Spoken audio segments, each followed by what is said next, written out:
వచ్చిన మీ అందరికీ ప్రభు నామంలో వందనాలు. యేసయ్య నామానికి స్తోత్రం కలుగును గాక. చదువు రెండు చేతులైతే హల్లెలూయా. చాలా సంతోషం. జాగ్రత్తగా దేవుని మాటలు ఆలకించండి. యోబు గ్రంథం 11వ అధ్యాయము 16వ వచనం. యోబు గ్రంథం 11వ అధ్యాయము 16వ వచనం. నిశ్చయముగా నీ దుర్దశను నీవు మరచెదవు, దాటిపోయిన పారు నీటిని జ్ఞాపకము చేసుకొనున్నట్లు నీవు దానిని జ్ఞాపకము చేసుకొనేదవు. ఇది ఇక్కడ రాయబడినటువంటి మాట. నిశ్చయముగా నీవు నీ దుర్దశను మర్చిపోతావు. పారే నీరు మనల్ని దాటిపోయిన తర్వాత ఎలాగైతే మనం వాటిని జ్ఞాపకం చేసుకోమో అలాగే ఇక మన ఆ దుర్దశను ఇక మనకి జ్ఞాపకం కూడా రానట్లుగా ప్రభు చేస్తారు అని. పారుతున్న నీరు ఒక్కసారి మన కళ్ళ ముందు నుంచి దాటిపోయిన తర్వాత ఆ నీరు ఇక మరలా మనకి గుర్తు చేసుకోవాలన్నా కూడా జ్ఞాపకంలోనికి రావు. అవి వెళ్ళిపోయినాయి మన జీవితంలో నుంచి. దుర్దర్శను కూడా దేవుడంట మన జీవితంలో మర్చిపోయేటట్లుగా మనల్ని దాటి వెళ్ళిపోయింది. అది ఇక మరలా అది వెనక్కి రాదు, మరలా మన జ్ఞాపకంలోకి రానంతగా దేవుడు దాన్ని మర్చిపోయేటట్లుగా చేస్తారు అని. యోబు గ్రంథాన్ని ధ్యానించేటప్పుడు కొన్ని ప్రత్యేకమైనటువంటి మాటలు మీరు గుర్తుపెట్టుకోవాలి. 42 అధ్యాయాలని నేను చెప్పిన విధంగా మీరు చదవండి, మీకు యోబు గ్రంథం స్పష్టంగా అర్థమవుతుంది. 42 అధ్యాయాల్లో మొదటి 2 అధ్యాయాలు యోబు యొక్క జీవితం, ఆయన ఫ్యామిలీ అంటే ఆయన కుటుంబం, ఆయన ఎదుర్కొన్నటువంటి శ్రమ. ఈ 2 అధ్యాయాల్లో పరిచయం ఉంటుంది, యోబు యొక్క జీవిత పరిచయం, ఆయన ఎదుర్కొన్న కష్టం, ఆయన కుటుంబ వ్యవస్థ, ఈ విషయాలన్నీ కూడా అక్కడ ఉంటాయి. ఇక 3వ అధ్యాయం దగ్గర నుంచి 14వ అధ్యాయం దాకా కూడా ఫస్ట్ సైకిల్ అంటారు దీన్ని. అంటే యోబు యొక్క 3 స్నేహితులు, యోబు గారు, వీళ్ళ 4 మాట్లాడుకున్నటువంటి మాటలు. ఒకసారి 3వ అధ్యాయంలో యోబు గారు మాట్లాడితే 4-5 అధ్యాయాలు ఎలీఫజ్ గారు మాట్లాడితే 6వ అధ్యాయం దగ్గరికి వచ్చేసరికి మరలా మన 6-7 యోబు గారు మాట్లాడితే 8 బిల్దదు మాట్లాడితే మళ్ళీ 9-10 యోబు గారు మాట్లాడితే 11 మరలా జోఫర్ మాట్లాడతారు. అంటే ఈ విధంగా మార్చి మాట్లాడుకునేటటువంటిది మొదటి సైకిల్ అవుతుంది. ఇక 15వ అధ్యాయం దగ్గర నుంచి 21వ అధ్యాయం దాకా సెకండ్ సైకిల్, ఈ స్నేహితులు యోబు కలిసి మాట్లాడుకున్నటువంటి విషయాలు. తర్వాత 22వ అధ్యాయం దగ్గర నుంచి 25వ అధ్యాయం దాకా థర్డ్ సైకిల్ అని అంటారు. అంటే యోబు స్నేహితుల మాటలు ఎక్కడ వరకు మీరు చదువుకోవచ్చు అనంటే 25వ అధ్యాయం దాకా మాత్రమే మీరు చదువుకోవచ్చు. ఆ తర్వాత వాళ్ళ మాటలు మీకు కనిపించవు. ఇక 26వ అధ్యాయం దగ్గర నుంచి ఇంచుమించు 31వ అధ్యాయం దాకా కూడా యోబు తన జీవితంలో తాను కలిగి ఉన్న నీతిని స్థాపించుకోవటానికి ప్రయత్నం చేస్తాడు. నేను నీతిగా బ్రతికాను, నేను చాలా యథార్థంగా బ్రతికాను, కానీ దేవుడు నాకు అన్యాయం చేశాడు, నేను రోడ్డు మీద ఉన్నటువంటి దిక్కులేని వారిని నా ఇంట చేర్చుకున్నాను, అందరికీ మంచి చేశాను, నేను ఎక్కడ నేను ఎవరికి కీడు తలపెట్టలేదని తన స్వనీతి స్థాపన చేసుకోవటానికి ఆయన ప్రయత్నం చేస్తాడు. తన భక్తిని చెప్పుకోవటానికి ప్రయత్నం చేస్తూ ఉంటాడు. ఇక ఈ మాటలు అయిపోయిన తర్వాత 32వ అధ్యాయంలో ఎలీహు అనేటటువంటి మరొక వ్యక్తి మాట్లాడటం ప్రారంభిస్తాడు. ఈ వ్యక్తి 32వ అధ్యాయం దగ్గర నుంచి ఇంచుమించుగా 37వ అధ్యాయం దాకా కంటిన్యూస్గా మాట్లాడతాడు. ఈ 6 అధ్యాయాలు. యోబు, నువ్వేదో నీతిమంతుడివి అని నిన్ను నువ్వు అనుకుంటున్నావు, కానీ నువ్వు దేవుడి కంటే నీతిమంతుడు అయ్యి ఉండవు. ఇక నువ్వు నోరు మూసుకొని ఉంటే ఇక నేను నోరు తెరిచి మాట్లాడటం ప్రారంభిస్తాను, నువ్వు విను, అంతే, నేను మాట్లాడతానని ఎలీహు యోబుని, యోబు స్నేహితుల్ని గద్దిస్తూ మాట్లాడతాడు. ఎప్పుడైతే ఎలీహు మాట్లాడతాడో ఆ తర్వాత 38వ అధ్యాయం దగ్గర నుంచి 41వ అధ్యాయం దాకా ఇక దేవుడు చొరవ తీసుకొని యోబుతో మాట్లాడటం ప్రారంభిస్తారు. అంటే ఇక్కడ 4 అధ్యాయాలు దేవుడు, ఒక 6 అధ్యాయాలు ఎలీహు, స్నేహితులందరూ కలిసి ఒక స్నేహితులు 3 స్నేహితులు కలిసి 9 అధ్యాయాలు, యోబు 20 అధ్యాయాలు మాట్లాడతాడు. మొదటి 2 అధ్యాయాలేమో ఇంట్రడక్షన్గా ఉంటాయి. ఇక చివరి 42వ అధ్యాయం వచ్చేసరికి యోబు దేవుడు కలిసి మాట్లాడుకొని ఆ పుస్తకాన్ని ముగింపులోనికి తీసుకొని వస్తూ ఉంటారు. ఇది 42వ అధ్యాయం కంక్లూజన్ కింద మనం దీన్ని తీసుకుంటాం. ఈ విధంగా 42 అధ్యాయాలని మీరు అర్థం చేసుకోవాలి. యోబు 42 అధ్యాయాల్లో చివరి అధ్యాయం లేదా మధ్యలో మొదట్లో ఉన్నటువంటి 2 అధ్యాయాలను వదిలిపెడితే 3వ అధ్యాయం దగ్గర నుంచి 41వ అధ్యాయం దాకా ఇంచుమించు 20 అధ్యాయాలు మాట్లాడతాడు. ఇక ముగ్గురు స్నేహితులు, వీళ్ళెవరయ్యా అంటే ఎలీఫజు అనేటటువంటి వ్యక్తి, బిల్దదు అనేటటువంటి వ్యక్తి, జోఫరు అనేటటువంటి వ్యక్తి. జోఫరు 2 అధ్యాయాలు మాట్లాడితే బిల్దదు 3 అధ్యాయాలు మాట్లాడతాడు, ఎలీఫజు 4 అధ్యాయాలు మాట్లాడతాడు. ముగ్గురు కలిసిన 9 అధ్యాయాల కన్నా ఎక్కువ మాట్లాడలేదు. ఇప్పుడు మనం 11వ అధ్యాయం మాట్లాడుకునేది జోఫరు అనేటటువంటి వ్యక్తి మాటలు. ఈయన 2 అధ్యాయాలు మాట్లాడాడు. ఇది 11వ అధ్యాయం 20వ అధ్యాయం. ఎలీఫజ్ అంటే దేవుడు మేలిమి బంగారం, దేవుడు నా బలం అని అర్థం. బిల్దద్ అంటే వివాద పుత్రుడు అని అర్థం. జోఫరు అంటే పిచ్చుక అని అర్థం. ఈయన తన పేరుకు తగ్గట్లుగానే నోటికొచ్చినట్లుగా ఎవరితో ఏ మాట చెప్పాలో కూడా తెలియకుండా నోటికొచ్చినవన్నీ మాట్లాడుతూనే ఉంటాడు. 11వ అధ్యాయం 20వ అధ్యాయం. యోబు గ్రంథం చదివేటప్పుడు కొంచెం ప్రార్థనాపూర్వకంగా విచక్షణతో ఆ అధ్యాయం మొదట్లో ఎవరు మాట్లాడారో చూసుకుంటూ మనం చదవాలి. సో జాగ్రత్త గుర్తుపెట్టుకోనండి. ఈరోజు జోఫర్ మాట్లాడినటువంటి మాటలు 16వ వచనంలో ఒక అద్భుతమైన మాట ఉంది. నిశ్చయముగా నీవు నీ దుర్దశను మర్చిపోతావు అని. దీనికంటే ముందు ఆయన ఏం మాట్లాడారంటే మొదటి 12 వచనాల్లో దేవుడు సర్వజ్ఞాని, పరిపూర్ణ జ్ఞాని, ఆయన జ్ఞానాన్ని నువ్వు అంచనా వేయలేవు అని మాట్లాడి 13-14 వచనాల్లో నువ్వు గనక పశ్చాత్తాపడితే 15-19 వచనాల వరకు ఉన్నటువంటి ఆశీర్వాదాలన్నీ నీకు వస్తాయి అని చెప్పడానికి ప్రయత్నం చేస్తాడు.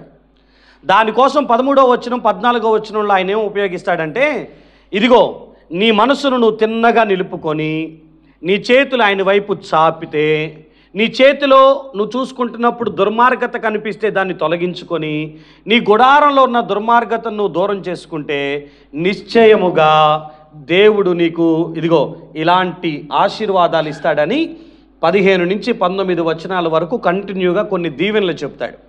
ఆ చెప్పిన దీవెనలో ఒక భాగమే నిశ్చయముగా నీ దుర్దశను నీవు మరిచెదవు అనేటటువంటి మాట. ఈరోజు దీన్ని మనం ప్రసంగాంశంగా తీసుకుంటాం. దుర్దశను మరిచెదవు, నీ దుర్దశను మరచెదవు.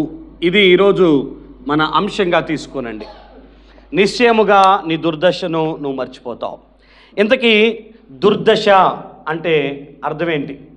ఇంగ్లీష్లో ఆయా చోట్ల ఈ దుర్దశ అనే పదం వచ్చినప్పుడు అడ్వర్సిటీ, మిస్ఫార్చ్యూను, మిజరీ, ట్రబుల్ అనేటటువంటి పదాలు ఇచ్చారు.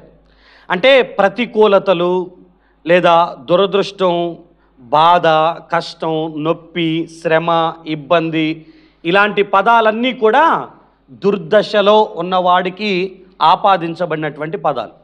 అంటే డిఫరెంట్ ట్రాన్స్లేషన్స్లో దుర్దశ అన్న చోట మిజరీ లేకపోతే అడ్వర్సిటీ, మిస్ఫార్చ్యూన్, ట్రబుల్ అనేటటువంటి పదాలు ఇచ్చారు. కాబట్టి ఇవన్నీ మీకు జ్ఞాపకం చేస్తున్నాను. అసలు అచ్చ తెలుగులో దుర్దశ అంటే తెలుగు వ్యాఖ్యానంలో ఏమిచ్చారంటే ఒక వ్యక్తి పాపం చేయటం ద్వారా ఆ పాపం ద్వారా వచ్చిన ప్రతిఫలమే ఈ దుర్దశ అని అంటారు. జాగ్రత్తగా ఈరోజు నా పదాలు మీరు ఆలకించాలి. దుర్దశ అనేటటువంటిది ఒక వ్యక్తి చేసిన పాపం తాలూకు ప్రతిఫలానికి గుర్తుగా మాట్లాడుతూ ఉంటారు. ఈ క్రమంలో బైబిల్ కూడా కొన్ని ఈక్వల్గా అంటే ఈ దుర్దశకి సరిసమానంగా కొన్ని పదాలు మాట్లాడింది. న్యాయాధిపతుల గ్రంథం 6వ అధ్యాయం 6వ వచనంలో ఇశ్రాయేలీలు మిద్యానీయుల చేతిలో చిక్కిన తర్వాత ఇశ్రాయేలీల స్థితి ఎలా అయిపోయిందంటే వారు మిక్కిలి హీన దశకు వెళ్ళిపోయారు అని రాసుంటుంది. దుర్దశకి సిమిలర్గా వాడే పదంగా హీన దశ అని అక్కడ ఉంది. మీరు 136వ కీర్తన 23వ వచనాన్ని కనుక మీరు జ్ఞాపకం చేసుకుంటే అక్కడ మేము దీన దశలో ఉన్నప్పుడు ఆయన మమ్మల్ని జ్ఞాపకం చేసుకున్నాడు అన్నట్లుగా రాసి ఉంటుంది. మీరు రోమాపత్రిక 11వ అధ్యాయం 12వ వచనం చూస్తే అన్యజనులు యూదులు వీరిద్దరిని కంపేర్ చేస్తూ మాట్లాడుతూ యూదుల యొక్క అవిధేయత మీకు రక్షణకు కారణమయ్యింది, వారి క్షీణ దశ మీరు ఆశీర్వదించబడటానికి మేలు పొందటానికి కారణమయ్యింది అని మాట్లాడతారు. ఒక చోటేమో హీన దశ, మరొక చోట దీన దశ, మరొక చోట క్షీణించిపోయేటటువంటి క్షీణ దశ. మీరు 2వ దినవృత్తాంతాలు 32వ అధ్యాయం 24వ వచనంలో అప్పుడు హిజ్కియా రోగి అయి మరణ దశలో ఉన్నాడు అని రాస్తుంటుంది. ఇవన్నీ కూడా దుర్దశలో ఉన్నటువంటి వాడు అని చెప్పటానికి ఇవన్నీ కూడా సిమిలర్గా మీకు కనిపిస్తూ ఉంటాయి. 1 పేతురు 1వ అధ్యాయం 14-16 ఈ మధ్యలో పూర్వము మీకున్న అజ్ఞాన దశలో మీరు మీ కోరికలను అనుసరించి నడుచుకున్నారు కదా అని మాట్లాడుతూ అజ్ఞాన దశను గురించి మాట్లాడతారు. తెలియని దశ, అజ్ఞానపు దశ, ఏం చేస్తున్నామో అర్థం కాని దశ, ఇది అజ్ఞాన దశ. ఇక సంఖ్యాకాండం 23:10లో బిలాము పాట పాడుతూ తన జీవితం ఎలా ఉండాలో కోరుకుంటూ నీతిమంతుని మరణం వంటి మరణం నాకు సంభవించాలి, అది నా అంత్య దశలో ఇది నెరవేర్చబడాలి అని కోరుకుంటాడు. నా అంత్య దశ, నా మరణ దశ, నా హీన దశ, నా దీన దశ, నా క్షీణ దశ, నా అజ్ఞాన దశ, ఇవన్నీ కూడా బైబిల్లో దుర్దశలకు సిమిలర్గా కనిపించేటటువంటి కొన్ని పదాలు. జాగ్రత్తగా వినండి. ఈ దీన దశలు దుర్దశలు మాట్లాడిన అదే జీవగ్రంథం యాకోబు పత్రిక 1వ అధ్యాయం 9వ వచనంలో ఉన్నత దశ అనేటటువంటి దాన్ని కూడా రాయటం జరిగింది. దానియేలు గ్రంథం 5వ అధ్యాయం 18వ వచనంలో మహర్దశ అనేటటువంటి మాట కూడా రాయటం జరిగింది. ఇప్పుడు నా వైపు చూసి జాగ్రత్తగా మీరు ఆలకించండి. అసలు ఇంతకీ దుర్దశ అంటే మనకు అర్థమయ్యే భాష ఏంటి? ఒకడు దుర్దశలో ఉన్నాడు, దురదృష్టంలో ఉన్నాడు, ఇబ్బందుల్లో ఉన్నాడు, శ్రమల్లో ఉన్నాడు, వాడు క్షీణించిపోతున్నాడు, వాడి అంత్య దినాలు దగ్గరకు వచ్చినాయి అని చెప్పాలంటే వాడు ఏ స్థితిలో ఉంటే ఆ మాట అంటామనంటే న్యాయాధిపతుల గ్రంథం 6వ అధ్యాయం 4వ వచనం 5వ వచనాన్ని మీరు చూస్తే అక్కడంట మిద్యానీయులు వారి భూమిలోనికి దిగి వారి భూమి పంటను పాడు చేశారంట. వారికి ఒక్క ఎద్దునైనను, ఒక్క గొర్రెనైనను, ఒక్క గాడిదనైనను మిగల్చకుండా జీవన సాధనమైనటువంటివి మరి దేనిని వాళ్ళకి లేకుండా చేసేసి వారిని మిక్కిలి హీన దశలోకి వెళ్ళేటట్లు చేశారంట. హీన దశ లేకపోతే దుర్దశ అంటే ఏంటో తెలుసా? జాగ్రత్తగా వినండి. ఒక వ్యక్తికి పని చేసుకుందామని అనుకున్నా కూడా పని కూడా దొరకనటువంటి దౌర్భాగ్యకరమైన పరిస్థితి. ఒక్క ఎద్దైనను, ఒక గాడిదైనను, ఒక గొర్రెైనను, భూమి పంటైనను, జీవన సాధకమైనటువంటి మరి ఏదైనాను లేకుండా వట్టి చేతులతో ఖాళీగా కూర్చునేటటువంటి స్థితి. ఎలుక కన్నంలో నుంచి ఎలుక బయటకు వచ్చి కొన్ని గింజలు తీసుకొని గబగబ పరిగెత్తుకుంటూ మళ్ళీ కళ్ళంలోకి వెళ్ళినట్లుగా గిద్యోను లేదా ఇశ్రాయేలీయుల యొక్క జీవితం మిద్యానీయులకు భయపడి కళ్ళంలో దాక్కొని బయటకు వచ్చి వాళ్ళు తీసుకెళ్తున్నటువంటి ఇశ్రాయేలీయుల పంటని అన్యులు తీసుకెళ్తూ ఉండగా కొన్ని గింజలు రోడ్డు మీద పడిపోతే అవి ఏరుకునేటటువంటి దుస్థితిలోనికి ఇశ్రాయేలీయులు వెళ్ళిపోయారు. కరువులోకి వెళ్ళిపోయారు. బయటకు వస్తే భయం, కడుపులో తిందామంటే సరైన తిండి లేని పరిస్థితి. దుర్దశ ఏంటనంటే వాళ్ళు వేసుకున్న విత్తనం, వారు పండించుకున్న పంటని వాళ్ళు కోసుకొని తినలేరు. వేరే వాళ్ళు కళ్ళ ముందు కోసుకొని తీసుకొని వెళ్తుంటే సైలెంట్గా ఇగో ఒక కళ్ళంలో దాక్కొని చూస్తూ ఉండటం తప్ప చేసే పరిస్థితి ఏమి లేదు. కొన్నిసార్లు మన జీవితంలో ఈ దుర్దశ ఎలా ఉంటుందనంటే ఒకప్పుడు పని చేయలేదు నేను, కానీ ఇప్పుడు పని చేద్దామంటే పని దొరకట్లేదు నాకు. ఇదిగో పని ప్రారంభించాను, 4 రోజులు అయిందో లేదో నా దురదృష్టం ఎట్లా ఉందంటే అది ఎక్కడికి వెళ్ళినా ఎక్కడ అడుగు పెట్టినా అది వెనక్కి తిరిగి వస్తుంది, ఏది సక్సెస్ అవ్వట్లేదు. ఇది వద్దనుకొని ఇది స్టార్ట్ చేస్తున్నా, ఇది కాదు ఇది అనుకుంటున్నాను, కానీ ఏది నాకు కలిసి రావట్లేదు. మనోళ్ళలో కొంతమంది ప్రార్థన చేయించుకోవడానికి వచ్చినప్పుడు ఇదే అంటారు, ఇంట్లో 3 పని చేస్తున్నాం కానీ బరకత్ లేదని, మాకేది మిగలట్లేదు అని. అందరం కష్టపడుతున్నాం, పైసలు వస్తున్నాయి, కానీ నెల చివరికి ఎవరిదొకరు చేతులు చాపి ఆ అవసరాలు తీర్చుకోకపోతే నెల గడవట్లేనటువంటి పరిస్థితుల్లో ఉండిపోతున్నాము అని.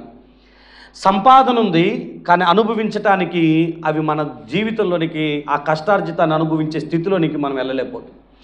దుర్దశ అనేటటువంటిది ఏమీ లేని వట్టి చేతులతో నిలబడి ఎక్కడికి వెళ్ళినా కూడా సక్సెస్ అవ్వలేనటువంటి పరిస్థితి అవుతుంది. దీన్ని దుర్దశ అని అంటారు. ఈ స్థితి మనలో ఎవరైనా ఒకవేళ అనుభవిస్తూ ఉంటే దీన్ని జాగ్రత్తగా అర్థం చేసుకోండి. యోబుతో జోఫరు నీ దుర్దశను నువ్వు మర్చిపోతావు అని అంటే, యోబు నిజంగా దుర్దశలో ఉన్నాడా అంటే నిజమే దుర్దశలోనే ఉన్నాడు. ఆయన ఎలాంటి స్థితితో తెలుసా? ఆయనకి 10 మంది పిల్లలుంటే ఒకే రోజు చచ్చిపోయారు. ఇంతకన్నా దురదృష్టవంతుడు ఉంటాడా? 10 మంది పిల్లలు ఒకేసారి శవాలుగా పడిపోయి ఉన్నారు. పంట పొలాలన్నింటినీ శత్రువులు తగలబెట్టారు, పశువులన్నింటినీ శత్రువులు దొంగిలించారు, పనివారినందరినీ చంపేశారు. తన శరీరం అంతా భయంకరమైనటువంటి రోగం. ఎలాంటి రోగం అంటే, ఇదిగో బైబిల్లో 2వ అధ్యాయంలో మీరు స్పష్టంగా చదివితే, అప్పుడు అపవాది సాతాను అనేటటువంటి వాడంట యోబు యొక్క ఎముకను మొత్తెను అని రాసుంటుంది. చర్మాన్ని మొత్తితే చర్మం మీద కురిపైతే, లేకపోతే ఆ దురదను పోగొట్టుకోవటానికి చర్మాన్ని రఫ్ చేస్తే సరిపోయింది. కానీ ఎముకను మొత్తినాడు కాబట్టి చిల్ల పెంకు తీసుకొని తన శరీరాన్ని కట్ చేసుకొని చర్మాన్ని, మాంసాన్ని కట్ చేసి లోపల ఉన్నటువంటి ఎముకను రఫ్ చేస్తే తప్ప ఆయనకున్నటువంటి దురదకి నివారణ అయ్యేటటువంటి పరిస్థితి కాదు. ఎప్పుడైతే తన చర్మాన్ని తను కట్ చేసుకొని చిల్ల పెంకుతో ఆ శరీరాన్ని రుద్దుతున్నాడో, రక్తం కారుతుంటే పక్కనే ఉన్న బూడిదని తీసుకొని తన శరీరం మీద పెట్టుకున్నాడు. ఆ రక్తపు ఆ యొక్క బూడిద మొత్తం కలిసి గడ్డలు గడ్డలుగా తన శరీరం అంతా నిండిపోయింది. భయంకరమైన చెడు వాసన. అయినా కూడా దేవుణ్ణి స్తుతిస్తుంటే భార్య దూషించి మాట్లాడినటువంటి స్థితి. స్నేహితులు వస్తే పోల్చుకోలేక 7 రోజులు ఏం మాట్లాడలేక దూరాన నుంచున్నారు. అతని దగ్గర వస్తున్న విపరీత వాసన అలాంటిది. పోల్చుకోలేక దుఃఖంలో ఒక దగ్గర ఆగిపోయి దూరంగా నిలబడిపోయారు. యోబుని మాట్లాడించడానికి కూడా ధైర్యం చాలక ఒళ్ళంతా కురుపులు. ఆయన అంటాడు నా శరీరం అంతా కూడా కురుపులతో నిండిపోయింది. ఇదిగో ఇలా పడుకుందాం అనుకుంటే ఇటువైపు కురుపులే, ఎటువైపు పడుకున్నా కూడా ఆ కురుపులతో బాధను అనుభవిస్తున్నాడని ఆయన ఎప్పుడు తెల్లవారుతుందా అని ఎదురు చూసేవాడంట. ఆయన పరిస్థితి అది. పిల్లలు చచ్చిపోయి, ఆస్తిపోయి, భార్య దూషించి, స్నేహితులు దూరంగా నిలబడి అసహించుకుంటూ ఆయన 20 అధ్యాయాలు మాట్లాడతాడు. 42 అధ్యాయాల్లో యోబు ఒక్కడే 20 అధ్యాయాలు. ఆ 20 అధ్యాయాల్లో తన బాధను వెళ్ళబుచ్చుకుంటూ ఇలా అంటాడు, ఇదిగో ఒకప్పుడు నేను అదృష్టవంతుణ్ణి అని అనుకునేవాళ్ళు, కానీ ఇప్పుడు నేను దుర్దశలో ఉండిపోయానని నాతో మాట్లాడుతున్నారు. నా పరిస్థితి ఎలా ఉందంటే, నా నెలవరులకి నా నుంచి వచ్చే వాసన అసహ్యాన్ని పుట్టిస్తుంది. నా భార్యకి నా వాసన అసహ్యం అనుకుంటుంది. నా స్నేహితులు దూరాన నిలబడిపోయారు, నా ప్రాణ స్నేహితులు దూరాన నిలబడిపోయారు. నా దగ్గరికి ఎవరు వచ్చేటోళ్ళు కాదు. నా పరిస్థితి ఎలా అయిపోయిందంటే, నన్ను ఎలాంటి వాళ్ళు ఎగతాళి చేస్తున్నారంటే, నా ఇంట్లో ఉన్న కుక్కలకు పెట్టే తిండి కూడా వాళ్ళ తండ్రులు వాళ్ళకి పెట్టి ఉండరు. కానీ ఇప్పుడు వాళ్ళు నా ముందుకొచ్చి నన్ను ఎగతాళి చేస్తున్నారు, నన్ను చిన్నబుచ్చి మాట్లాడుతున్నారు. నా పనివారికి నేను లోకువైపోయాను, నా పనివాడు ఇప్పుడు నా మాట వింటలేదు. యోబు ఎంత తలపోసుకుంటూ ఏడుస్తున్నాడు. అరే ఏం జీవితం, ఎలా ఇగో ఇలా అంటే తన బ్రతుకంతా మారిపోయింది. ఒకప్పుడు ఆయన నడుచుకుంటూ వస్తుంటే అదృష్టవంతుడు వస్తున్నాడా అనుకునేవాళ్ళు. ఇదిగో రచ్చబండ దగ్గర పెద్దలందరూ నిలబడి యోబుకి స్థానం ఇచ్చేవాళ్ళు. అంటే ఇక్కడ కూర్చో, నువ్వు తీర్పు తీర్చు అని. ఆయన ఎక్కడికి వెళ్ళినా ఆయన్ని గౌరవించేవాళ్ళు. ఇప్పుడు ఆ పరిస్థితులన్నీ మారిపోయినాయి. దశ స్థితి మారిపోయింది. ఒకప్పుడు గొప్ప స్థితిలో ఉన్నటువంటి వాడు దుర్దశలోకి వెళ్ళిపోయాడు, అన్నీ కోల్పోయాడు. ఇలాంటి కండిషన్లో జోఫర్ చెప్తున్నటువంటి మాట, నీ మనసు తిన్నగా నిలుపుకో, నీ చేతులు దేవుని వైపు చాపు. నీ చేతిలో నువ్వు చూసినప్పుడు దుర్మార్గత కనపడితే, నీ గుడారంలో దుర్మార్గత కనపడితే దాన్ని తొలగించుకోవటానికి ప్రయత్నించే. దేవుడు నిశ్చయంగా నీ దుర్దశను నువ్వు మర్చిపోయేటట్లు చేస్తాడు అనేది చెప్తున్నాడు ఆయన. జాగ్రత్తగా మీరు వినాలి. దుర్దశ అంటే ఏంటో మీకు అర్థమైతే, అసలు ఈ దుర్దశ ఎందుకు వచ్చిందో కూడా మీకు తెలియాలి, ఎవరికి వచ్చిందో కూడా మీకు తెలియాలి. 106వ కీర్తన 43వ వచనాన్ని మీరు ఒకసారి చూడండి. 106వ కీర్తన 43వ వచనం. అనేక పర్యాయములు ఆయన వారిని విడిపించెను, అయినను వారు తమ ఆలోచనను అనుసరించి తిరుగుబాటు చేయుచు వచ్చిరి, తమ దోషము చేత హీన దశ నొందిరి అని రాసుంటుంది. న్యాయాధిపతుల గ్రంథం 6వ అధ్యాయం 1వ వచనంలో కూడా ఇశ్రాయేలీలు యెహోవా దృష్టికి దోషులైనందున మిద్యానీయుల చేతికి దేవుడు వారిని అప్పగించెను అని రాసుంటుంది. మనం చేసిన దోషం, మన తిరుగుబాటు, మన పాపం మన బ్రతుకునంట దుర్దశలోకి నెట్టేస్తుందంట. అంటే పిల్లల జీవితాన్ని చూస్తేనేమో అలా ఉంది, ఆస్తి విషయాలు చూస్తే ఇలా ఉన్నాయి, కుటుంబంలో ఉన్న భారీ స్థితిని చూస్తే ఇలా ఉంది, స్నేహితులు చూస్తే ఇలా ఉన్నారు, నా పని వాళ్ళు నన్ను లెక్క చేయట్లేదు, సొసైటీలో నాకు గౌరవం లేదు, నా ఇంట్లో ఉన్న కుక్కలు తినే తిండి యొక్క విలువ అంత ఉండదు, వాళ్ళ తండ్రులు వాళ్ళకి పెట్టే అంత తిండి, అంటే వాళ్ళు తినే తిండి కంటే నా ఇంట్లో ఉన్న కుక్క తినే తిండే ఎక్కువ కాస్ట్. కానీ ఇప్పుడు వాడు నన్ను వచ్చి 4 మాటలు అంటున్నాడు, నా టైం అలా వచ్చింది అని. నిజమే, కొన్నిసార్లు దారిని పోయేవాడి చేత కూడా 4 మాటలు అనిపించుకోవాల్సిన రోజులు వస్తాయి. మనం చేసిన కొన్ని అతిక్రమాలు, కొన్ని దోషాలు ఎదుటివాడు నోరు తెరిచిన మనల్ని 4 మాటలు అంటానికి కారణమవుతాయి. దావీదు చేసిన ఒక దోషం, ఆ దోషానికి ప్రతిఫలం అనుభవిస్తూ ఒక రోజున ఈ ముఖం మీద ముసుగేసుకొని కాళ్ళకు చెప్పులు లేకుండా కొండ మీదకి భార్య పిల్లల్ని తీసుకొని వెళ్తూ ఉన్నప్పుడు ఒక షిమి అనేటటువంటి వ్యక్తి వచ్చి ఆయన ఎలా తిడతాడంటే చీపో అని తిడుతూ ఉంటాడు. అంటే ఒక రకంగా మన భాషలో చెప్పాలంటే ఠూ అని ఉమ్మూసి మాట్లాడినట్లు. అసలు ఆ షిమి అనేవాడి పరిస్థితి ఏందనంటే, దావీదు పక్కనున్న వ్యక్తి అంటాడు, కుక్కతో సమానుడయ్యేవాడు అతడు నిన్ను అన్ని మాట్లాడంటే నువ్వెందుకు భరిస్తున్నావు, నువ్వు ఒక్క మాట చెప్తే ఇప్పుడే వాడిని ఈటతో పొడిచి చంపేస్తానని. దావీదు అంటాడు, యెహోవా వాడిని నన్ను దూషించమని సెలవిచ్చాడేమో, వాడు తిడుతున్నాడు, తిట్టని, నా టైం ఇది, నా దశ ఇలాగే ఉంది, నేను చేసుకున్న చేతులారా నేను చేసుకున్నా. ఇప్పుడు కుక్కతో సమానుడైన వాడు కూడా నన్ను ఛీ అంటే పడాల్సి వస్తుంది నేను. కారణం ఏంటంటే నేను చేసిన పని అది. ఏమో ఈ దోషణలన్నీ దేవుడు ఆలకించి నన్ను ఒక రోజున ఆశీర్వదిస్తాడేమో. హల్లెలూయా. వాడిని తిట్టని, తీర్పు తీర్చని, మనం ఎవరు వాళ్ళు పగ తీర్చుకోవటానికి, వాడిని తిట్టని అని అంట. అవును, కొన్నిసార్లు మన జీవితంలో ఎవరితో పడితే వాళ్ళతో కొన్ని మాటలు, కొన్ని నిందలు, కొన్ని అవమానాలు భరించాల్సి వస్తుంది. మనకన్నా చిన్నవాళ్ళతో, మనకన్నా తక్కువ వాళ్ళతో మాట్లాడాల్సి వస్తుంది. కుటుంబంలో అలజడి, ఏది చేద్దామన్న కలిసి రానితనం, జీవసాధకమైనటువంటిది ఏది మన చేతిలో మిగలకుండా అయిపోవటం, ఖాళీ చేతులతో మిగిలిపోవటం, మనం హీన దశలోనికి, క్షీణించిపోయే దశలోనికి, దీన దశలోనికి మనం వెళ్ళిపోయేటటువంటి పరిస్థితులు మనకు అర్థం కాదు. పైకి బాగానే ఉన్నాం కదా అనిపిస్తుంది, కానీ రోజు రోజుకి మనం క్షీణించిపోతున్నాం అన్న సంగతి మనకు అర్థం కాదు.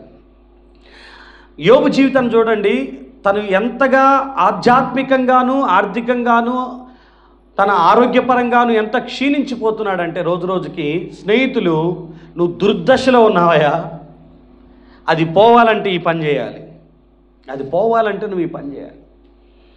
ఎందుకు వస్తుంది ఈ దుర్దశ అంటే బైబిల్ చెప్తున్న మాట, ఇదిగో మనం చేసేటటువంటి దోషం, మన తిరుగుబాటుతనం, మన యొక్క పాపం దీనికి కారణము అని. సో పాపం మన జీవితాన్ని ఎంత దూరం నెట్టేస్తుందంటే ఆశీర్వాదానికి చాలా వాక్యాలు ఉన్నాయి బైబిల్లో. మనకి స్వస్థత కలగలేకపోవటానికి కారణం 38వ కీర్తన మీరు 3వ వచనాన్ని మీరు ఒకసారి చూడండి. 38వ కీర్తన 3వ వచనం. నా పాపమును బట్టి, మధ్యలో నుంచి చదవండి, నా పాపమును బట్టి నా ఎముకల్లో స్వస్థత లేదు. చాలా క్లియర్గా స్వస్థత రావట్లేదు. కారణం ఏంటంటే నా పాపం. ఇర్మియా గ్రంథం 5:25లో రాసి ఉంటుంది, నాకు మేలు కలగకపోవటానికి నా పాపములే కారణము అని. మీరు యోహాను సువార్త 9వ అధ్యాయం 31వ వచనం చదువుకున్న, దేవుడు పాపులు మనవి ఆలకించడు అని రాసి ఉంటుంది. యెషయా గ్రంథం 59వ అధ్యాయం 1-2 వచనాలు చూస్తే, రక్షింపనేరకుండా ఉన్నట్లుగా ఆయన చేతులేం కురచగాలేదు, విననేరకుండా ఉన్నట్లుగా ఆయన చెవులేమి మందం కాలేదు, కానీ ఆయనకి నీకు మధ్య నీ అతిక్రమాలు అడ్డుగా ఉన్నాయి, వాటిని తొలగించుకుంటే తప్ప నీకు దీవెన రాదు అని. బైబిల్ మొత్తంలో కూడా మన పాపం, మన దోషం దేవుడికి మనకు ఒక అడ్డుబండ. అది తొలగించుకున్నంత కాలం మనం దుర్దశలోనే బ్రతుకుతాం. మనం ఆ కష్టం, ఆ ఇబ్బంది, ఆ శ్రమల్లోనే బ్రతుకుతూ ఉంటాం. ఈరోజు మన దుర్దశకు కారణం ఏంటో మనకు అర్థమగును గాక. హల్లెలూయా. చదువు గట్టిగా, హల్లెలూయా. మన దుర్దశకు కారణం ఏంటో మనకు తెలిస్తేనే మనం ఏదైనా చేయగలుగుతాం. ఇప్పుడు ఇంట్లో ఏ చెడు వాసన వస్తుందంటే దానికి కారణం ఏంటో తెలుసుకోవాలా, అంతేగాని ఇల్లంతా సెంటు కొట్టుకుంటూ కూర్చుంటే అట్ట. ఇల్లంతా సెంటు కొడితే 2 నిమిషాలు ఉంటుంది, లేదా ఒక 5 నిమిషాలు 10 నిమిషాలు ఉంటుంది వాసన. కానీ నువ్వు వెతికావనుకో, ఏదో ఒక మూలన ఏదో ఎలుక చచ్చి ఉంటుంది, దాన్ని తీసి బయటపడేస్తే వాసన ఆటోమేటిక్గా వెళ్ళిపోద్ది. కారణం తెలుసుకోకపోతే నీళ్లు పోవట్లేదో పైపు అంటే ఏదో అడ్డుపడింది ఆడ పైపులో, దాన్ని తీసేయాలా, అప్పుడు పోతాయి నీళ్ళన్నీ. లేకపోతే ఆ మురుగంతా ఇంట్లోనే ఉంటుంది. నా మాట అర్థమవుతుందా?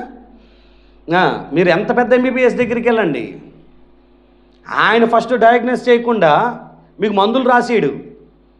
బీజులు బాయ్, నువ్వు పోయి సార్ నాకు కడుపు నొస్తుంది అన్నావు అనుకో, ఏం తిన్నావు అంటాడు ఫస్ట్. అది నువ్వు చెప్పాలి కదా అన్న, ఎందుకు నాకు కడుపు నొస్తుందో నువ్వు చెప్పాలి, నువ్వు మందు ఇవ్వాలంటే.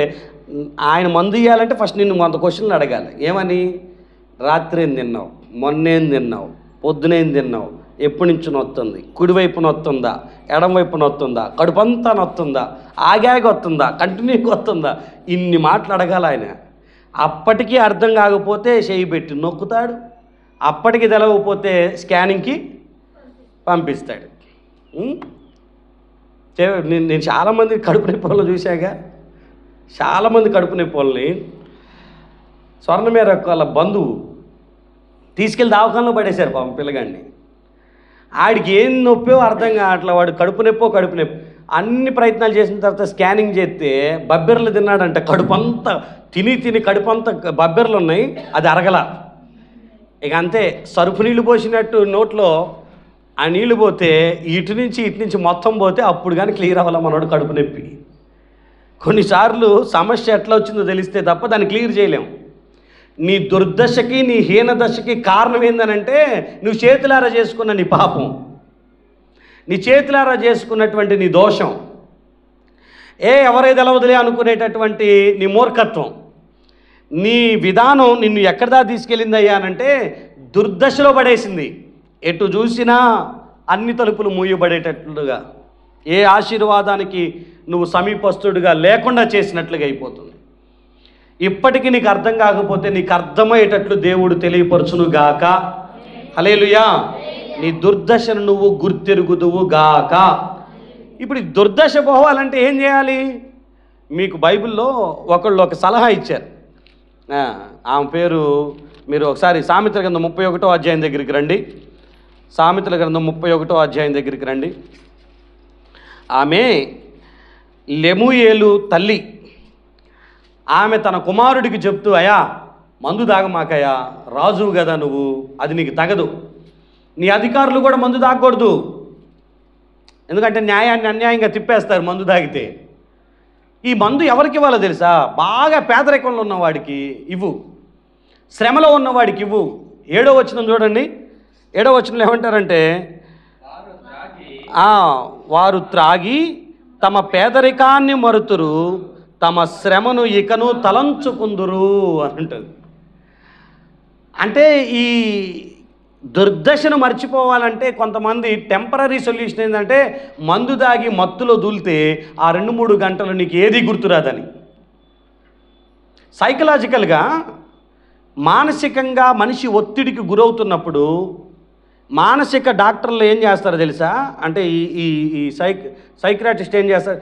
బ్రెయిన్ని స్లీప్ మోడ్లో పెట్టడానికి ప్రయత్నం చేస్తారు, అంతకుమించి వేరే వైద్యం ఏం చేయరు. నువ్వు ఆలోచనలు మితిమీరిపోతున్నాయి.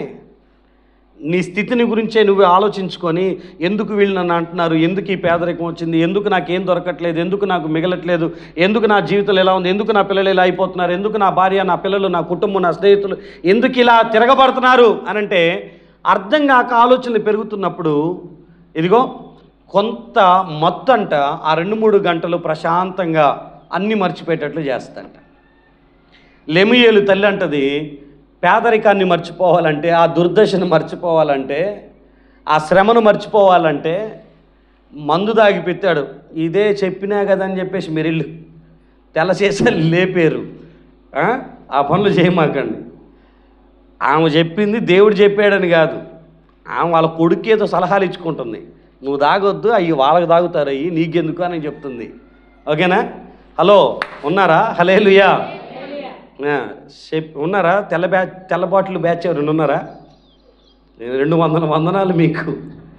మందు తాగితే పేదరికాన్ని మర్చిపోవచ్చు అంట పాస్టర్ గారు వాక్యంలో. ఇదంతా మర్చిపోతారు. ఇక దుర్దశను మర్చిపోమంటే చెప్పిన ప్రసంగంలో సగం మర్చిపోయి ఇదొక్కటి పట్టుకొని 2 తెల్ల సీసాలు తీసుకొని ఈ రాత్రి నేను పేదరికాన్ని మర్చిపోవటానికి వాడుతున్న ఒకే ఒక మార్గం తెల్ల కళ్ళు అని పెట్టుకున్నారనుకో, దేవుడు నన్ను క్షమించడం, మిమ్మల్ని క్షమించడం. హల్లెలూయా. నేనేమంటానంటే పేదరికాన్ని మర్చిపో. టెంపరీ సొల్యూషన్స్ కొంతమంది ఇస్తారు, ఇంకొంతమంది ఉన్నారు. నేను వేరే వాళ్ళని అంటున్నానని మీరేమనుకోనంటే నేను ఒక మాట చెప్తాను మీకు. నేను ఇది స్క్రీన్ షాట్ తీసి పెట్టా. నేను నా సొంత మాటలు చెప్తానని మీరు అనుకుంటారేమో అని స్క్రీన్ షాట్ తీసి మరీ పెట్టా. మనకి మంచి రోజులు రావాలి, మనకి మహర్దశ కలగాలి అని అంటే ఏం చేయాలి అని అంటే కొంతమంది సొల్యూషన్స్ ఇచ్చారు. అవి నేను మీతో మాట్లాడతా. ఇగో ఇప్పుడు కనపడుతున్నాయా ఇక్కడ? ఇది యూట్యూబ్లో కనపడితే స్క్రీన్ షాట్ తీసుకున్నా. నేను ఆలోచిస్తున్నా దుర్దశ పోవటానికి ఎవరెవరు ఏమేమి ప్రయత్నాలు చేస్తున్నారా అని. ఒక ఆయన అంటారు, ఒక మనిషి పుట్టిన పుట్టుకను బట్టి వాడి గ్రహబలం ఉంటుంది కాబట్టి శుక్రమహాదశ పట్టాలి అని అంటే, శుక్రమహాదశ అంటే చిన్న విషయం కాదు. గురు మహాదశ బుధ మహాదశ పట్టడం కంటే శుక్ర మహాదశ పట్టడం అంటే చిన్న విషయం కాదు. అది ఎప్పుడో ఒకసారి ఎవరో ఒకళ్ళని పట్టిద్ది. అంటే శుక్రగ్రహం మనల్ని పరిపాలించే కాలం దగ్గర 20 సంవత్సరాలు ఉంటుంది. అది ఆ శుక్ర మహాదశలో ఉన్నటువంటి వాడు 20 ఏళ్ళు ముట్టిందల్లా చెప్పండి ఏంది ముట్టిందల్లా పట్టిందల్లా ఏది చేసినా సక్సెస్ ఇక శుక్ర మహాదశ పట్టాలంటే. అలాంటిది పట్టకపోతే దాని అర్థం ఏంటంటే మన జీవితంలో శుక్రుడు కొంచెం బలహీనంగా ఉన్నాడని అర్థం. యాస్ట్రాలజీ ఇదంతా నేను అక్కడ నేను చెప్తాను మీరు. మరి ఇప్పుడు ఏం చేయాలయా అనంటే, శుక్రుడు బలహీనంగా ఉన్నప్పుడు శుక్రుడు బలపడి శుక్రుడు మనల్ని ఏలాలి అనంటే, ఆ శుక్ర మహాదశ పట్టాలి అనంటే మనం కొన్ని పనులు చేయాలంట. చెప్తున్నాను, గుర్తుపెట్టుకోండి. అత్తయ్య నుండి ఆశీస్సులు తీసుకోండి. అదిగో ఇప్పుడు కోడళ్ళు ఎవరైనా ఉంటే, అత్తలు ఎవరైనా ఉంటే సంతోషపడండి. కోడళ్ళు ఏం చేయాలంట? అత్తయ్య నుంచి ఆశీస్సులు తీసుకోవాలి. అందులకు సహాయం చెయ్యండి, అంటే గుడ్డి వాళ్ళకి సహాయం చెయ్యండి. పుట్టిల్లు లేకుండా ఉండే స్త్రీలను ఇంటికి పిలిచి పట్టు చీర, అసలు మనకే లేదు పట్టు చీర అంటున్నారు మీరు, నాకు అర్థమైంది. ఇంటికి పిలిచి పట్టు చీర కుంకుమ ఇచ్చి ఆశీస్సులు తీసుకోండి. సుఖదాంపత్య జీవితం చేస్తున్న దంపతులతో దీవెన తీసుకోండి. చిన్న ఆడబిడ్డకు ఇగో ఏనండి, చిన్న ఆడబిడ్డకు తెల్లటి పుస్తకాలు దానం చెయ్యండి. ఇదేం పోయింది మళ్ళీ, మీకు వద్దనుకుంటుందేమో. చిన్న ఆడబిడ్డకి తెల్లటి పుస్తకాలు దానం. ప్రతిరోజు ఒక పదం ఉంది, దాన్ని 1 సంవత్సరం వరకు 1080 సార్లు జపించండి. ఇలా చేస్తే ఏమైందో తెలుసా? శుక్రుడు బలపడతాడు. శుక్ర మహాదశ పట్టాలి అని అంటే మీరు ఇది చెయ్యాలి. చేస్తారా? నేనెందుకు దీన్ని చెప్తున్నానంటే, ఇది ఇతర వ్యక్తుల నమ్మకాలే అయినా అసలు ఇలాంటివేమీ లేవు, ఇవి మనుషులు కల్పించినవి అని ఆయా మత గురువులు వీటిని ఖండిస్తూ మాట్లాడారు. కాబట్టి అంటే ప్రతి మతంలో మంచి జరగాలంటే ఇలాంటివి చేయాలని చెప్పేటటువంటి వాళ్ళు మస్తు మంది ఉన్నారు. క్రైస్తవ్యంలో లేరా? కర్చీఫ్ కొనుక్కొని ఎగరైతే మీకు మంచి జరిగిద్దని చెప్పేటోళ్ళు లేరా? ఆయిల్ డబ్బాలు అమ్ముకొని బతుకుతున్న వాళ్ళు లేరా? నేను ఒక మాట చెప్తానేనండి, నిజంగా ఆయిలు డబ్బా, ప్రార్థన చేస్తే కార్యాలు జరుగుతాయి అంటే ఒక చిన్న అనౌన్స్మెంట్ చేయొచ్చు. జానపాలన్న ఏమన్నా తెలుసా, వచ్చేటప్పుడు ఎవరు ఆయిల్ బాటిల్ వాళ్ళు తెచ్చుకోండి అంటే 10 రూపాయలకి ఎంత పారాషూట్ ఆయిల్ వస్తుంది. ఆడ కొనుక్కుంటే 100 రూపాయలే కానీ, అంతేనా? ఆడ కొనుక్కుంటే ఎంత, కొన్నవాళ్ళు చెప్పండి ఎంత చెప్పరు, మీరు దొంగలు, నాకు తెలుసు. తెలీదా? 100 రూపాయలకి ఇంత డబ్బా ఇస్తారు. మనము బైబిల్ తెలుసుకోకపోతే ఇలాంటి వ్యాపారాలు, ఇలాంటి మాటలు మనకి శుక్ర మహాదశ పట్టాలనో లేకపోతే దుర్దశలో నుంచి మనం మహర్దశలోనికి వెళ్ళటానికో 100 మంది నాలాంటి వాళ్ళు 100 సలహాలు ఇస్తారు. ఏమని? 7 వారాలు 14 వారాలని. ఎవరు చెప్పారో ఎవరికి అర్థం కాదు. ఇది ఈ 7 వారాల కాన్సెప్ట్, ఈ 14 వారాల కాన్సెప్ట్ ఎవరు చెప్పారో కూడా తెలియట్లా, కానీ చెప్పారు. అంటే కొన్ని దేవుడికి మనల్ని దగ్గర చేసేటటువంటి పద్ధతులు అనుకుంటే ఖండించాల్సిన అవసరం లేదని తీసి పక్కన పెట్టేయచ్చు. కానీ దేవుడి పేరు చెప్పి వ్యాపారం జరిగించి వాళ్ళ దశ మారిద్దో లేదో తెలవదు, కానీ దాన్ని పాటిస్తే ఈ చెప్పిన వాళ్ళ దశ మాత్రం చెప్పరు, స్టార్ తిరిగిపోయిద్ది వాళ్ళకి. ఎందుకు? ఆ వ్యాపారం 3 పువ్వులు, అబ్బో మీరు ఏడో ఉన్నారు ఈరోజు చల్లగా ఉందని, 3 పువ్వులు 6 కాయలు అన్నట్టు ఉంటుంది వ్యాపారం. అరే ఎందుకు చేస్తున్నారా ఇవన్నీ? బైబిల్ చెప్పిందా నూనె అమ్మమని? బైబిల్ చెప్పిందా కర్చీఫ్లు ఎగరేయమని? బైబిల్ చెప్పిందా బూడిద తినమని? బైబిల్ చెప్పిందా? ఏంది వెర్రి ఈ పిచ్చి చేష్టలు ఏందనంటే ఎవరికి పట్టదు. ఫోటోకి దండం పెట్టుకోవటమో లేకపోతే ఇంకేదేదో పిచ్చి పిచ్చి పనులు చేయటమో. మీ అందరికి ఒక మాట జ్ఞాపకం చేస్తున్నాను, నువ్వు నమ్మిన నీ యేసయ్యకి మధ్యలో మధ్యవర్తి ఎవరు లేరు. హల్లెలూయా. ఎవరు లేరు. మీరు డైరెక్ట్గా నా తండ్రి నా బాధ ఇది అని చెప్పుకుంటే చాలు, ఆయన నీ జీవితంలో కార్యం జరిగిస్తాడు. మేము ఈ విషయం చెప్పడానికే ఇక్కడ ఉన్నాం. మీరు మా వైపు చూడొద్దు, మేము ప్రకటిస్తున్నటువంటి దేవుడి వైపు చూసి భక్తి చేయండి అని చెప్పటానికి మేము ఉండాలి ఇక్కడ. అపోస్తుల కార్యాలు 3వ అధ్యాయంలో కుంటివాడు స్వస్థత పొందినప్పుడు ప్రజలందరూ వచ్చి పేతురు యోహాను వైపు చూస్తుంటే పేతురు వాళ్ళందరితో ఏమంటాడు తెలుసా? మీరందరూ ఎందుకు మా వైపు చూస్తున్నారు? మేమేదో ఇతనికి స్వస్థత కలుగజేసినట్లుగా.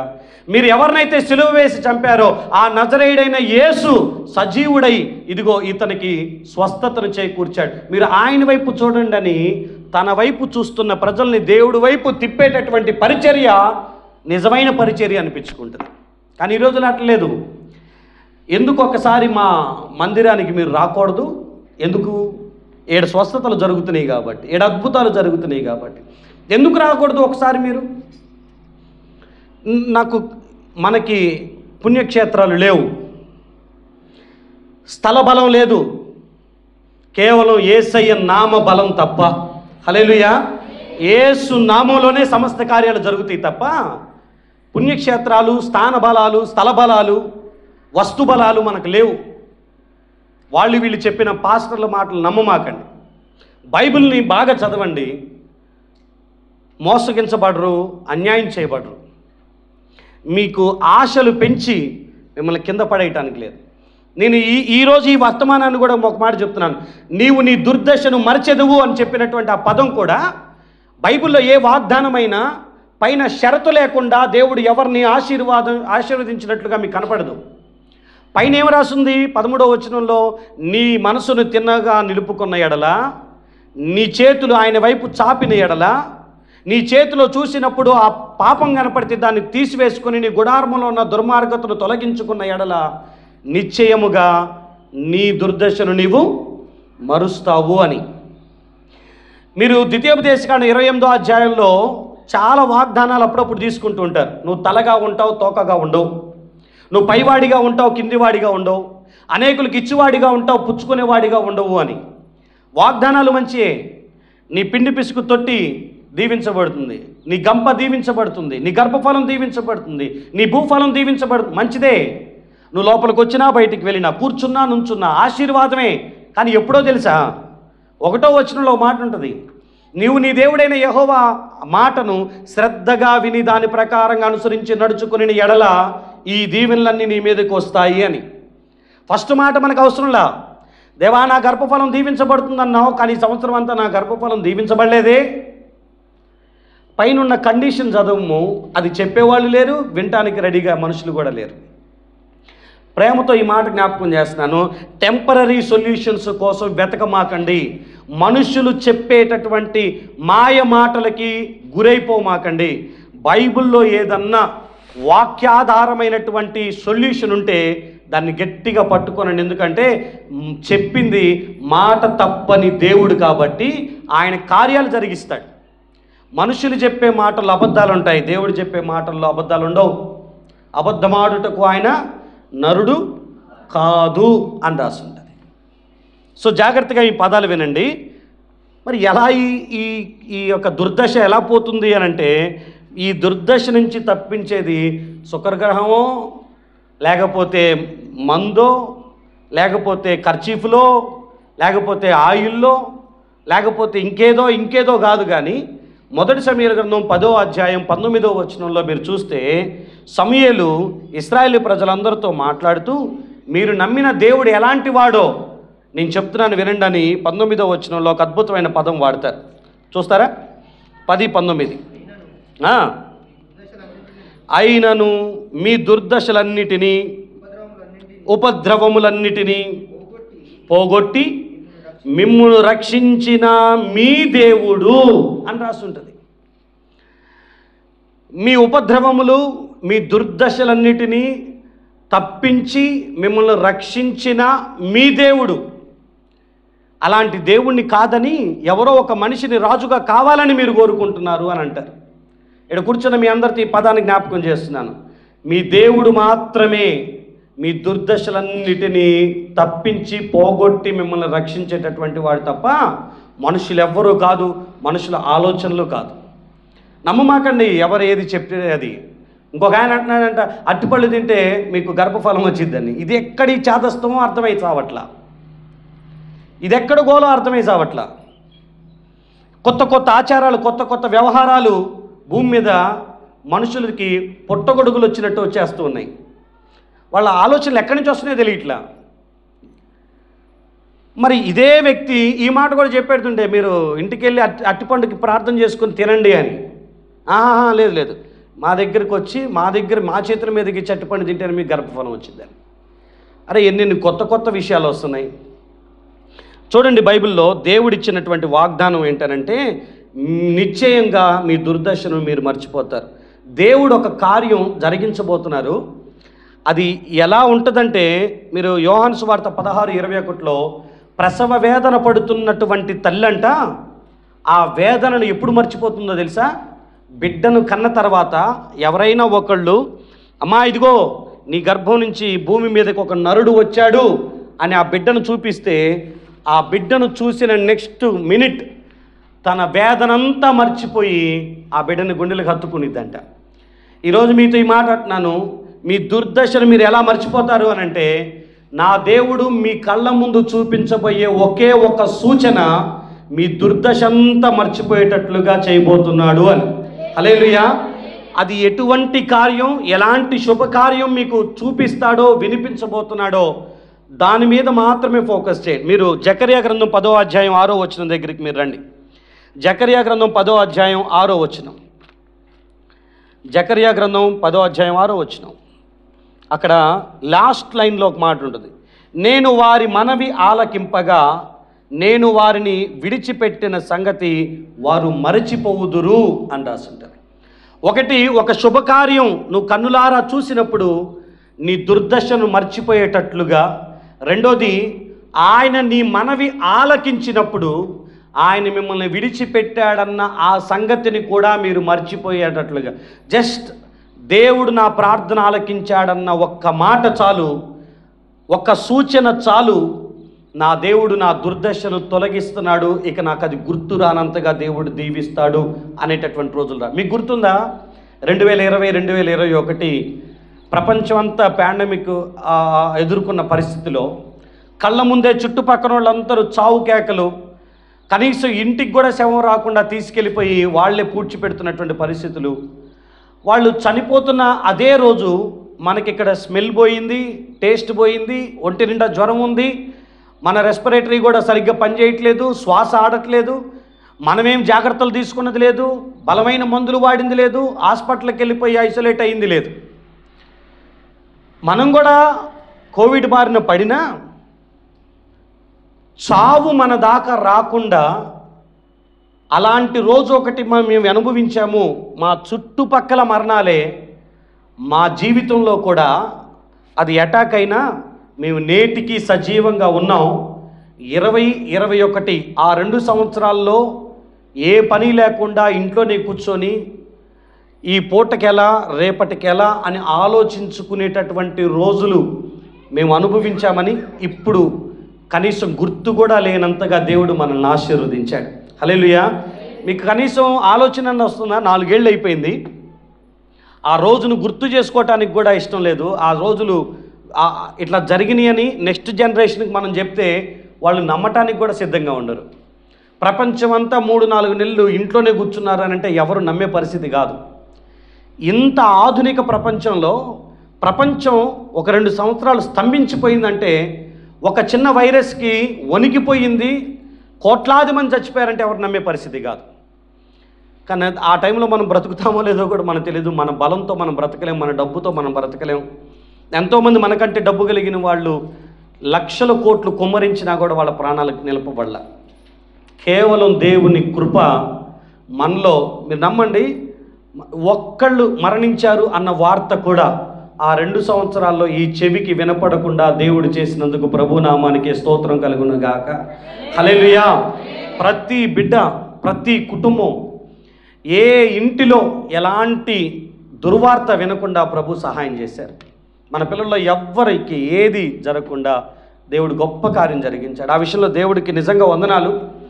దుర్దశ ఎలా మర్చిపోతామంటే ఒక్క కార్యం, ఆయన మన మనవి ఆలకించాడన్న ఒక్క వార్త. బైబిల్లో ఒక 2-3 సంఘటనలు మీకు గుర్తు చేస్తాను. ఆయన పేరు యోసేపు.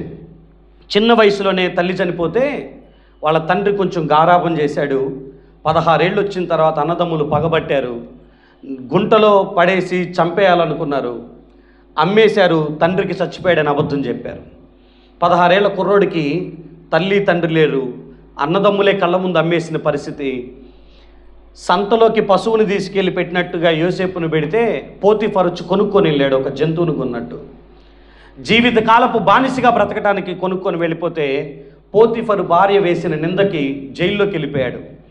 దేశం కాని దేశంలో ఎవ్వరూ దిక్కుముక్కు లేని స్థితిలో జైల్లోకి వెళ్ళిపోయినటువంటి యోసేపుని పలకరించే దిక్కు కూడా లేరు.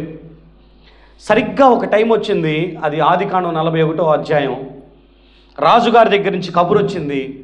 షేవింగ్ చేసుకున్నాడు, మంచి బట్టలు వేసుకున్నాడు, రాజు ముందు నుంచున్నాడు, కల విన్నాడు. ఆ కల భావాన్ని చెప్పటానికి ప్రయత్నం చేశాడు.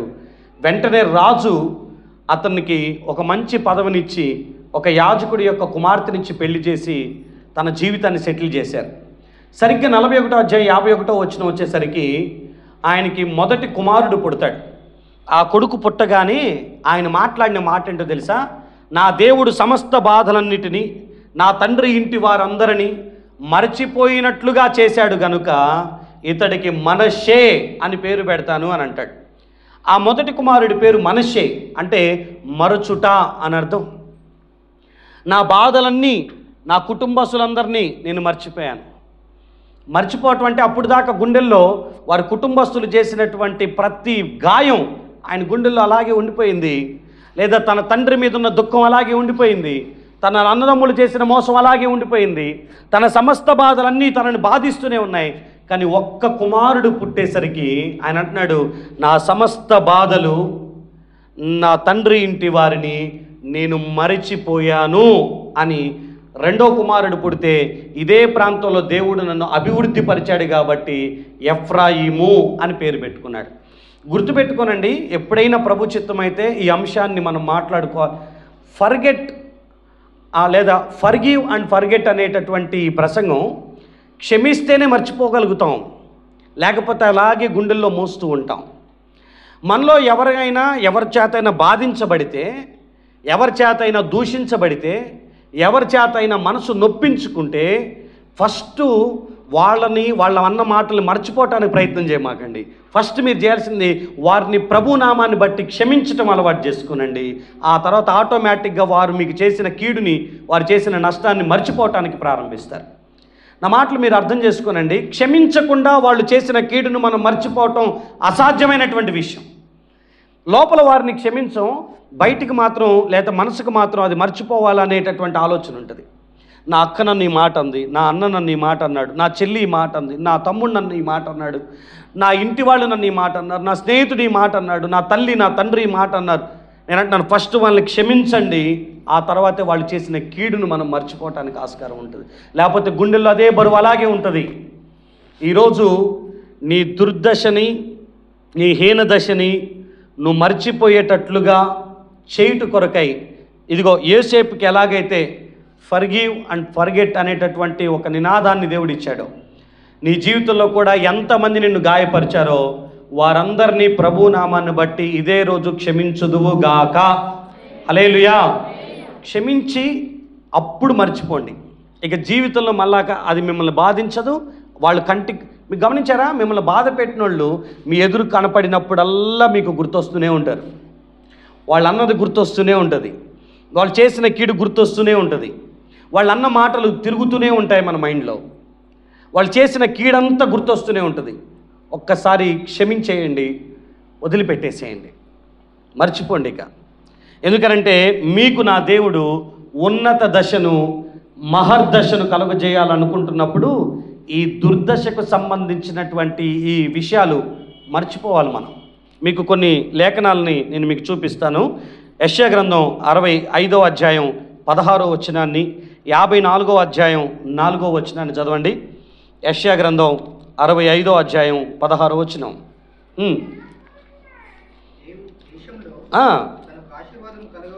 Very good. డైరెక్ట్ మధ్యలోకి వచ్చాను ఆయన. పూర్వము కలిగిన బాధలు నా దృష్టికి మరువబడును, అవి నా దృష్టికి మరుగవును. ఇదిగో నేను క్రొత్త ఆకాశమును క్రొత్త భూమిని సృజించుచున్నాను, మునుపటివి మరువబడును, జ్ఞాపకమునకు రావు. మునుపటివి మరువబడతాయి, ఇక అవి మనకి గుర్తురానంతగా. 54వ అధ్యాయం 4వ వచనం. భయపడొద్దు, సిగ్గుపడాల్సిన అవసరం లేదు, అవమానాన్ని తలంచుకోవద్దు, నువ్వు లజ్జపడనక్కర్లేదు. నీవు నీ బాల్యకాలపు సిగ్గును మరుస్తావు, వైధవ్యపు నిందను ఇక మీదట జ్ఞాపకము చేసుకోవు. ఎందుకనంటే అవన్నీ దాటిపోయే నీరులాగా నీ కళ్ళ ముందు నుంచి ఎలా వెళ్ళిపోతాయి తప్ప అవి నిన్ను బాధించవు, అది నీ జీవితంలో ఉండవు. ఈరోజు ప్రభు బలమైన వాగ్దానం ఏంటనంటే, నీ దుర్దశకు సంబంధించి, నీ దుర్దశలో నీ నిందుందో, నీ అవమానం ఉందో, నువ్వు సిగ్గుపడాల్సినవి, భయపడాల్సినవి, అవమానం పొందినటువంటివి ఏవైతే నీ జీవితంలోకి వచ్చినాయో, నిన్ను హీన దశలోకి తీసుకెళ్ళిన అంశాలు ఏవైతే ఉన్నాయో అవన్నీ కూడా మరిచిపోయేటట్లుగా నా దేవుడు ఈరోజు కార్యం జరిగించునుగాక. హల్లెలూయా. బైబిల్లో 30వ కీర్తన 5వ వచనంలో దేవుడు నిమిషం మాత్రం కోప్పడతాడంట, తన దయ మాత్రం ఆయుష్కాలం ఇస్తాడంట. సాయంకాలం ఏడ్పు వచ్చి రాత్రి ఉండినా ఉదయాన్నే మనకి సంతోషాన్ని దేవుడు సిద్ధపరచగలుగుతాడు. మీకు ఉండాల్సిన ధైర్యం ఏంటనంటే, ఇదిగో సాయంకాలం బాధ వచ్చి ఏడ్పు వచ్చి రాత్రి ఉన్నా నాకు నా దేవుడు సంతోషకరమైన ఉదయాన్ని ఒకటి సిద్ధపరిచి ఉంచాడు. ప్రస్తుతం నేను దుర్దశలో బ్రతుకుతున్నా, హీన దశలో బ్రతుకుతున్నా, నా దేవుని వాగ్దానం చొప్పున నేను మహర్దశలోనికి, ఉన్నత దశలోనికి నేను వెళ్ళగలుగుతాను అనేటటువంటి నమ్మకాన్ని కలిగి ఉన్నాను. ఆమె పేరు రూతు. పెళ్ళై 10 సంవత్సరాలైంది, పిల్లలు కలగలే. 10 ఏళ్ళు బాధపడింది. 10 ఏళ్ళ తర్వాత సడన్గా ఇంట్లో మామ చనిపోయాడు, బావగారు చనిపోయారు, తన భర్త చచ్చిపోయాడు. ఇంట్లో ఉన్న 3 మగదిక్కు చనిపోయారు. చూస్తే కడుపున ఒక్క పిల్లవాడు లేడు, ఒంటరైపోయింది. ఈలోపు వాళ్ళ అత్తమ్మ అంటది, నేను మా పుట్టింటికి వెళ్తున్నా, మీరు కూడా మీ పుట్టింటికి వెళ్ళిపోండి అని. ఈ మాట చెప్పిందో లేదో ఓర్పా అనే అమ్మాయి వచ్చింది, ముద్దు పెట్టుకుంది, వాళ్ళ తండ్రి ఇంటికి వెళ్ళిపోయింది. రూతు ఒక్కతే నిలబడింది. ఆ అమ్మాయి ముందున్న 2 ఆప్షన్స్ ఏంటంటే, అమ్మాయి కూడా ఓర్పాలాగా వెనక్కి వెళ్ళిపోవటం, లేదా ఆ ముసలామను పట్టుకొని ముందుకు కొనసాగబడటం. ఇదిగో ఏమీ లేదు కదా ఈ ముసలామ దగ్గర.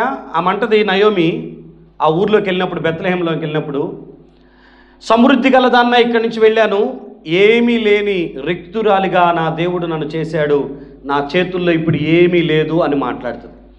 ఏమీ లేని ఆ ముసలాంతో, ఎంతకాలం బ్రతుకుంటుందో తెలియని ఆ ముసలాంతో తన దేశం కాని చోట, తన ప్రజలు కాని చోట తను కలిసి వెళ్ళాలి అంటే తనకున్న ధైర్యం ఏంటో మనకు తెలియదు.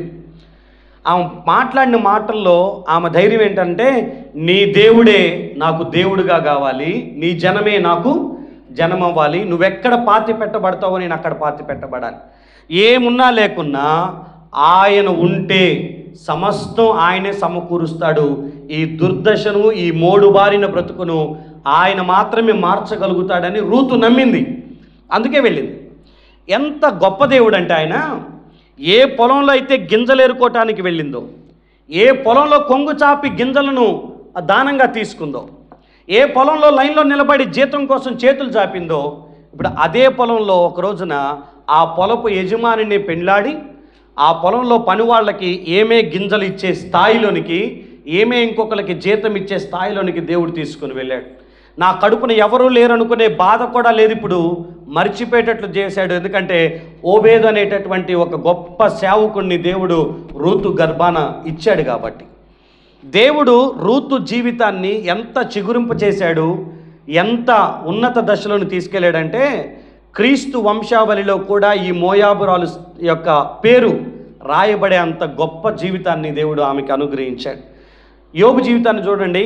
ఆయనకున్న దుర్దశ అంతా కూడా ఆయన పశ్చాత్తాపడిన తర్వాత 42వ అధ్యాయం 10వ వచనంలో రెండింతల ఆశీర్వాదాన్నంట యోబుకు దేవుడు మరలా తిరిగి అనుగ్రహించాడు అని. ఏం చేయాలన్నా ఈ దుర్దశ పోవాలి అని అంటే, యోబుని, రూతుని, లేకపోతే యోసేపుని వాళ్ళ దుర్దశ మర్చిపోయే అంతగా చేసిన దేవుడు నా జీవితంలో కూడా కార్యం చేయాలంటే చేయాల్సింది ఒకటే, నీ చేతులు దేవుని వైపు చాపుట, నీ దోషాన్ని ఒప్పుకొని నీతిగా బ్రతుకుట. ఈ రెండు మాటలు గుర్తుపెట్టుకోనండి. నీ చేతులు దేవుని వైపు చాపండి, ఇక మనుషుల వైపు చాపటం బంద్ చేయండి. వాళ్ళు సహాయం చేస్తారో, వీళ్ళు సహాయం చేస్తారో, వీళ్ళు మాకు నిలబడతారో, వాళ్ళు మాకు నిలబడతారో, ఇక మనం మర్చిపోదాం. దేవుని వైపు మాత్రమే చేతులు చాపుదాం. ఎందుకో తెలుసా, మనుషులు ఆశ చూపి దాన్ని వెనక్కి లాగేసుకుంటారేమో, కానీ దేవుడు మాత్రం ఖచ్చితంగా మన జీవితంలో కార్యం జరిగిస్తాడు. ఆయన వైపు చేతులు చాపినటువంటి ఏ వ్యక్తిని ఆయన సిగ్గుపరచలేదు, నిరాశపరచలేదు. దేవుని వైపే చూడండి. రెండోది, ఏదన్నా దోషం ఉంటే దాన్ని ఈరోజు ఒప్పుకొని విడిచిపెట్టడానికి ప్రయత్నం చేయండి. ఈ రెండు పనులు జరిగించారా, దేవుడు మీ మనవి ఆలకిస్తాడు, అన్నిటిని మీరు మర్చిపోయేటట్లు చేస్తాడు. 45వ కీర్తన 10వ వచనం 11వ వచనంలో ఒక అద్భుతమైన మాట ఉంటుంది. కుమారి, నువ్వు భయపడాల్సిన అవసరం లేదు, ఎందుకనంటే నీ రాజు, నీ దేవుడు నిన్ను కోరుకుంటున్నాడమ్మా అని. చదవండి ఆ మాట. కుమారి ఆలకించు, ఆలోచించి చెవియగ్గు, నీ స్వజనాన్ని, నీ తండ్రి ఇంటిని మరువుము. ఎందుకో తెలుసా, ఈ రాజు నీ ప్రభువు, అతడు నీ సౌందర్యమును కోరినవాడు. చాలా క్లియర్గా రాయబడిన మాట. నీ రాజు నిన్ను కోరుకుంటున్నాడు, నీ ప్రభువు నిన్ను కోరుకుంటున్నాడు. ఈ ఒక్క మాటతో నీ సమస్తం, నీ చుట్టూ ఉన్న వాటన్నిటిని మర్చిపోవు. నువ్వు మర్చిపోవు అన్నిటినీ. ఎందుకంటే నీ రాజు నిన్ను కోరుకుంటున్నాడు కాబట్టి నీ జీవితంలో ఆయన కార్యాన్ని జరిగిస్తాడు అనేటటువంటి పరిస్థితిని. దానియేలు గ్రంథం 5వ అధ్యాయం 18-19 వచనాల్లో నెబుకద్నెజర్ రాజు గురించి బెల్షస్సరుతో దానియేలు చెప్తూ ఒక మాట అంటాడు. రాజా చిత్తగించు, ఇదిగో దేవుడు నెబుకద్నెజర్కు మహర్దశను కలుగజేశాడు. దానివల్ల అతనికి రాజ్యము, ఘనత, ప్రభావం అన్నీ కలిగినాయి. ఆ మహర్దశలో ఆయన ఏది అనుకుంటే అది చేయగలిగాడు. సకల రాష్ట్రాలు, సకల జనులు అతనికి భయపడి వణికారు. సో ఒక అన్యరాజునే దేవుడు మహర్దశలోనికి తీసుకొని వెళ్తే, ఆయన రక్తంలో కడగబడినటువంటి బిడ్డల్ని, ఆయన వైపు చేతులు చాపినటువంటి బిడ్డల్ని, తన జీవితంలో ఉన్నటువంటి పాపాన్ని పశ్చాత్తాపడి ఒప్పుకునేటటువంటి బిడ్డల విషయంలో దేవుడు కోరుకొని వారి మనవి ఆలకించి వారి దుర్దశను మహర్దశగా ఎందుకు మార్చడు అనేటటువంటి ఒక ప్రశ్నను మీ గుండెల్లో పెట్టుకొని, టెంపరీ విషయాలని ఆలోచించమాకండి.